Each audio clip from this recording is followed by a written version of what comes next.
kabarnya hari ini? Saya harap semoga kalian sehat.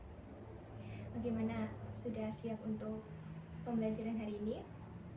Oke, sebelum kita mulai pembelajaran, perkenalkan nama saya Anissa. Di video kali ini kita akan belajar mengenai adaptasi makhluk hidup. Tujuan dari pembelajaran adalah untuk memahami penyesuaian bentuk tubuh makhluk hidup dalam beradaptasi. Yang kedua, untuk memahami fungsi organ tubuh makhluk hidup dalam mendukung keberlangsungan di lingkungannya. Yang ketiga yaitu untuk memahami tingkah laku makhluk hidup dalam merespon perubahan lingkungan. Baik, sebelum kita masuk pada pembahasan, mungkin adik-adik ada yang sudah tahu atau pernah dengar apa sih adaptasi itu? Oke, adaptasi adalah bentuk atau cara makhluk hidup dalam menyesuaikan diri dengan lingkungannya. Adaptasi dibagi menjadi 3, ada adaptasi morfologi, yang kedua adaptasi fisiologi, dan yang ketiga ada adaptasi tingkah laku. Di sini kita akan belajar mengenai adaptasi morfologi terlebih dahulu. Adaptasi morfologi adalah penyesuaian makhluk hidup melalui perubahan bentuk atau alat tubuh tertentu. Di sini ada contoh adaptasi makhluk hidup pada hewan. Contohnya bentuk kaki. Di sini ada bentuk kaki burung elang, memiliki 4 jari dan cakar seperti kaitan. Kuku yang tajam dan melengkung kuat memiliki fungsi untuk mencengkeram mangsanya. Bentuk kaki seperti ini biasanya terdapat pada hewan karnivora. Kemudian ada bentuk kaki ayam. Bentuk kaki ayam memiliki ciri mempunyai 4 jari, 3 jari menghadap ke depan dan 1 jari menghadap ke belakang. Fungsinya untuk penyeimbang dalam berjalan. Kemudian dilengkapi dengan cakar yang panjang, gunanya untuk mengais atau mencari makanan di tanah. Kemudian ada bentuk kaki pada bebek, memiliki ciri mempunyai 4 jari, 3 jari menghadap ke depan dan 1 jari menghadap ke belakang, berfungsi untuk penyeimbang saat berjalan di lumpur. Dilengkapi dengan cakar, gunanya untuk mencengkeram atau mencengkeram mangsanya, dan dilengkapi dengan selaput, gunanya untuk berenang dan berjalan di lumpur.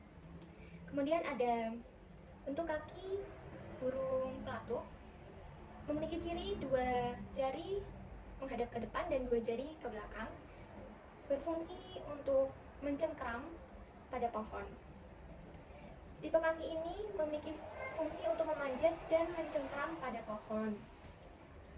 Kemudian ada bentuk kaki pada burung gelatik, memiliki 4 jari dan dilengkapi dengan cakar.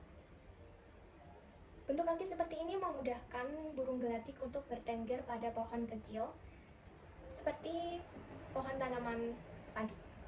Selanjutnya ada morfologi pada tumbuhan. Di lingkungan air atau hidrofit, contohnya ada teratai. Memiliki daun yang lebar dan tipis, berfungsi untuk mengapung di atas air. Kemudian memiliki banyak stomata, berfungsi untuk melakukan fotosintesis. Dan memiliki lapisan lilin dan berambut, berfungsi untuk menyingkirkan air sehingga daun tidak terendam di dalam air dan mengalami kebusukan. Kemudian di lingkungan kering atau xerofit, contohnya pada tanaman kaktus, memiliki ciri memperkecil ukuran daun. Kaktus memiliki daun yang kecil, berfungsi untuk mengurangi proses fotosintesis.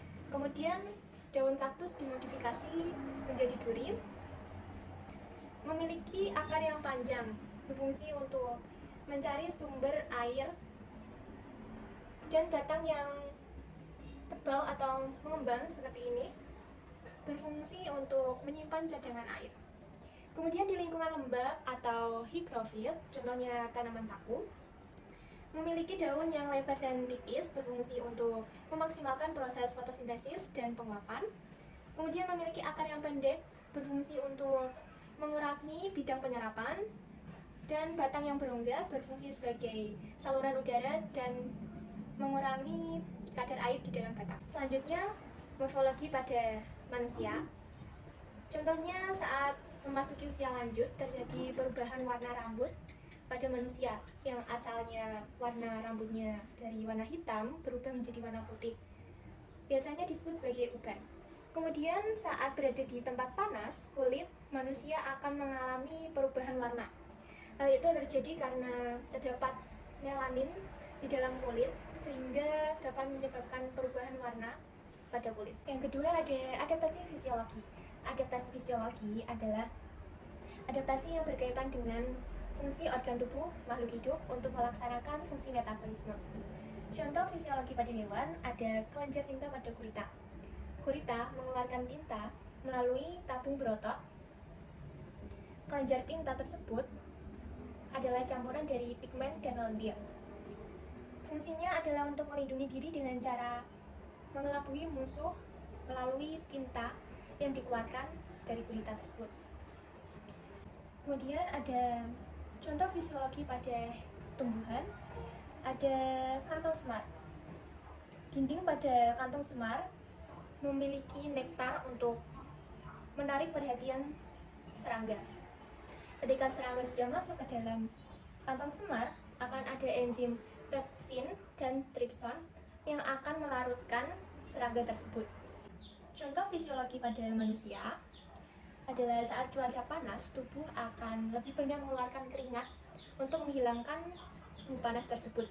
Sedangkan pada saat cuaca dingin atau suhu dingin, pembuluh darah di bawah permukaan kulit akan menyempit untuk mengurangi hilangnya panas. Oke, yang ketiga ada adaptasi tingkah laku.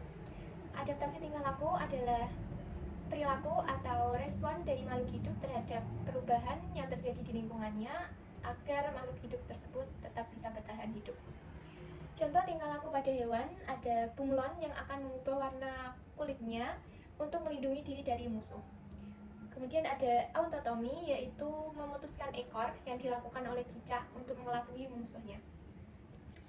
Tingkah laku pada tumbuhan, contohnya adalah saat musim panas, jagung akan menggulungkan daunnya untuk mengurangi penguapan.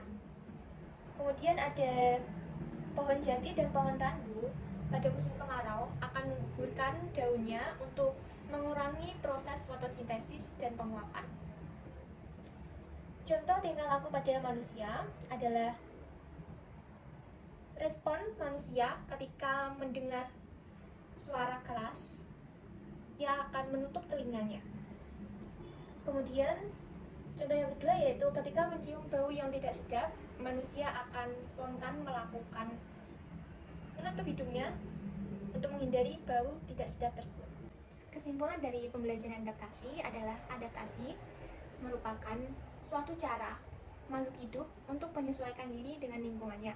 Adaptasi dibagi menjadi 3. Yang pertama ada adaptasi morfologi, kedua ada adaptasi fisiologi, dan yang ketiga ada adaptasi tingkah laku. Adaptasi makhluk hidup menunjukkan betapa besarnya alam mendukung dalam kehidupan. Setiap makhluk hidup memiliki cara yang unik untuk bertahan hidup di lingkungannya. Hal itu menunjukkan betapa pentingnya keanekaragaman sebagai generasi penerus.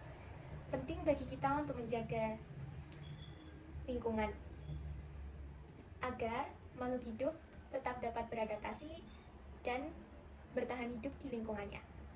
Sekian video pembelajaran adaptasi hari ini. Semoga bermanfaat. Wassalamualaikum warahmatullahi wabarakatuh.